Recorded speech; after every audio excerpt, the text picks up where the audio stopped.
Určite viacej rozmýšľate nad tým, že idete investovať do nového krovinorezu. Už sme vás párkrát upozorňovali na rozdiel medzi lacnými a drahými, že nie je to celkom len o tej cene. Toto, čo má Mirko v rukách, je FS38, to je ten základný motorový vyžínač. Štandardne sa predáva v takomto prevedení, to znamená, treba ho držať, ako ho drží Mirko, a treba s ním samozrejme robiť, pokiaľ sa to predáva od nás, to už viackrát sme spomínali, odchádza to v takomto stave. Pokiaľ to budete kupovať cez internet, dajte si pozor, aby ste to dobre podoťahovali, aby ste si to vyskúšali. Samozrejme, pokiaľ to pôjde odtiaľto, tak to bude odskúšané.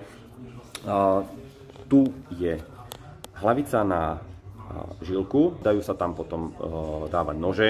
Nie je to krovinorez, to znamená, nie je to na nejaké veľké buriny. Toto, čo vidíte, má 0,9 koňa, má to nejakých 4,2 kg, takže ľahučké, je to úplne v pohode. Je to na malé plochy.